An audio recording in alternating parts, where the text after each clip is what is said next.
ফুলকির কাণ্ড দেখে চমকে গেল রোহিত। হ্যাঁ বন্ধুরা, এমনটাই দেখা যাবে। তাই সম্পূর্ণ জানতে ভিডিওটিতে লাইক দিয়ে চ্যানেলটি সাবস্ক্রাইব করে দেখতে থাকুন। গল্পের শুরুতে দেখা যাবে জেঠুমনির কাছে যায় তমাল। তমাল গিয়ে বলতে থাকে, জেঠুমনি তুমি একদম বৌদির জন্য চিন্তা করবে না। অংশুদা বৌদিকে মাথায় করে রাখবে। তুমি জানো একটা কাণ্ড হয়েছে আজকে, ভিডিও করে এনেছি আমরা। পিয়াল ভিডিও করেছে, দাঁড়াও তোমাদেরকে আমি দেখাই। এই বলেই সবাইকে অংশমানের পারমিতাকে বরণ করার ভিডিওটা সবাইকে দেখাতে থাকে। সবাই খুব খুশি হয়ে যায় ভিডিওটা দেখে।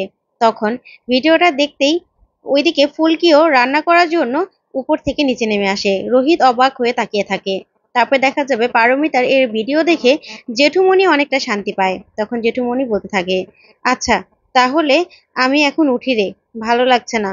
এই বলে জেঠুমনি চলে গেলেই লাবু বলতে থাকে, এই তমাল তমাল ভিডিওটা আরেকবার দেখা না। তখন তমাল আবার ভিডিওটা দেখায় আর রুদ্রকেও দেখায়। ওইদিকে দেখা যাবে ফুলকি রান্না করছে। তখন রোহিত গিয়ে বলতে থাকে, ফুলকি সবকিছু মনে আছে? বৌদি যা যা বলে দিয়েছিল? তখন ফুলকি বলতে থাকে, না স্যার, সবকিছু তো মনে নেই। যাক, ভুলে গেলে দিদিকে আবার ফোন করব। তখন রোহিত বলতে থাকে, না, বৌদি এখন নতুন একটা সংসারে গেছে, বুঝতে পেরেছো? বারবার বৌদিকে একদম ডিস্টার্ব করবে না। দাঁড়াও, তোমাকে আমি দেখাচ্ছি। এই বলেই ফোনের মধ্যে রান্নার ভিডিও ছেড়ে দিয়ে ফুলকিকে দেখাতে থাকে আর ফুলকিও সেই অনুযায়ী রান্না করতে থাকে। ওইদিকে রোহিতও ফুলকিকে সাহায্য করতে থাকে।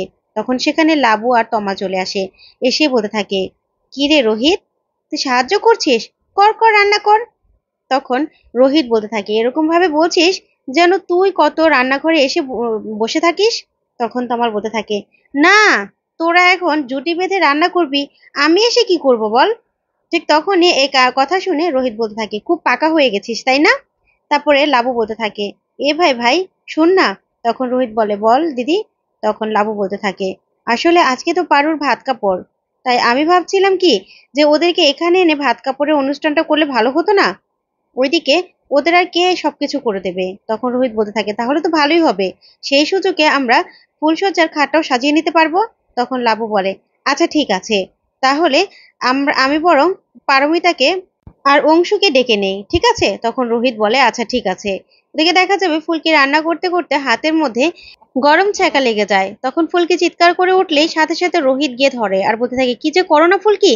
এই বলে ফুলকির হাতের মধ্যে জল দিতে থাকে। তখন ফুলকি অবাক হয়ে রোহিতের দিকে তাকিয়ে থাকে আর রোহিত বলতে থাকে, কি হলো? তখন ফুলকি কিছুই বলে না, রোহিতের দিকে তাকিয়ে অবাক হয়ে তাকিয়ে থাকে। তারপর দেখা যাবে তমাল বলতে থাকে, দিদি দেখ দুইজনের কাণ্ড।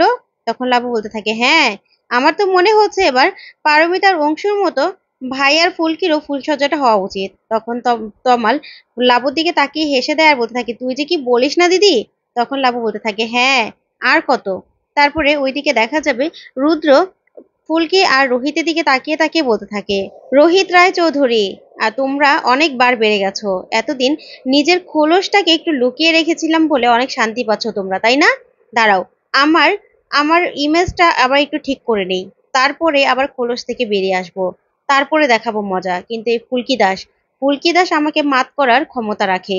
এই ফুলকি দাস আরো যদি রোহিতের সঙ্গ পায় তাহলে তো আরো বেশি পাওয়ারফুল হয়ে যাবে। না না, কিছু একটা আমাকে করতে হবে যাতে এরা দুজন একদম ভেঙে চুরে শেষ হয়ে যায়। আমি এবার এমন কাণ্ড করব না যাতে এই পুরো রায় চৌধুরী বাড়ি একদম ভেঙে চুরে শেষ হয়ে যায়। এই বলেই রুদ্র এক দৃষ্টিতে ওদের দিকে তাকিয়ে থাকে। তারপরে দেখা যাবে পারমিতা আর অংশুকে যখন ভাত কাপড়ের জন্য নিয়ে আসে, তখন রোহিতরা সবাই মিলে ওদের ফুলসজ্জার খাট সাজাতে থাকে। তারপরে ফুলকিকে রোহিত বলতে থাকে, এই ফুলকি, একটা ফোন করে দেখো না দিদিকে, কোন পর্যন্ত আছে। তখন ফুলকি বলে, আচ্ছা ঠিক আছে। এদিকে ধানু তমালদের বলতে থাকে, তাড়াতাড়ি কর, ওদের তো আসার সময় হয়ে যাচ্ছে। তারপরে ফুলকি লাবুকে ফোন করলেই লাবু বলতে থাকে, আমরা তো চলে এসেছি। তখন ফুলকি ফোনটা রেখে বলতে থাকে, স্যার, ওরা তো চলে আসলো, আমাদের তো এখনো সাজানোই হলো না। তারপরে তাড়াহুড়ো করে ওরা ঠিকঠাক করে ওখান থেকে লুকিয়ে পড়ে। এদিকে পারমিতা, অংশু আর লাবু ভিতরে এসে পুরো ঘরটা দেখে পুরো অবাক হয়ে যায় আর ফুলসজ্জার খাটটা সাজানো দেখে অংশুমান বলতে থাকে, এসব কে করলো?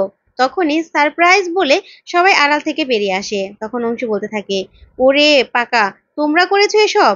তখন পারমিতা বলতে থাকে, এই জন্যই তো আমাদের ভাত কাপড়ের অনুষ্ঠান করতে ও বাড়িতে নিয়ে গেছিস না লাবু, আর এদেরকে এখানে এই কাণ্ড করতে পাঠিয়ে দিয়েছিস।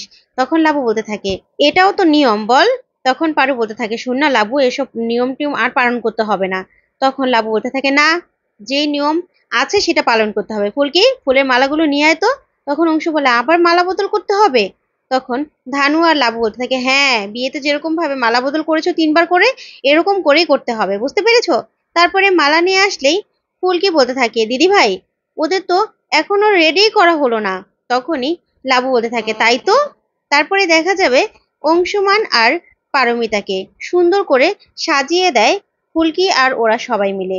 তারপরে ওদের মালা বদল করায়, ঠিকঠাক মতো সব আচার অনুষ্ঠানগুলো পালন করতে থাকে। তারপর দেখা যাবে লাবুর দিকে তাকিয়ে ফুলকি অবাক হয়ে হাসতে থাকে। তখন লাবু বলতে থাকে কি ব্যাপার ফুলকি, এবারও কিন্তু আমার মনে হচ্ছে তোমার আর ভাইয়ের ফুলসজ্জাটা হওয়া দরকার। তখন ফুলকি বলতে থাকে দূর, স্যার এসব মানে নাকি? স্যার তো আমাকে রক্তে মাংসে গড়া মানুষই মনে করে না। আর স্যার বক্সিং ছাড়া আর কিছু করতে পারে নাকি? না হলে আমাদের বিয়ের সময় তো এত কিছু হলোই না দিদি। আর যেই ঝড় তুফান হলো সেজন্য তো আরো কিছু হলো না। তখন লাবু বলতে থাকে শোনো ফুলকি, এবার না তোমাদের ফুলসজ্জাটা হওয়া দরকার। তুমিও যে রক্তে মাংসে গড়া মানুষ সেটা কিন্তু ভাইকে বোঝানো দরকার। তখন ফুলকি বলতে থাকে আচ্ছা দিদি একটা কথা শোনো না।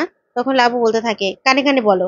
তারপরে ফুলকি কিছু একটা বললে লাবুও কানে কানে ফুলকিকে কিছু একটা শিখিয়ে দেয়। তখন ফুলকি বলতে থাকে একেবারে দিদি, তুমি যেরকম করে শিখিয়ে দিয়েছো না, আজকে ঠিক ওরকম ভাবে করব।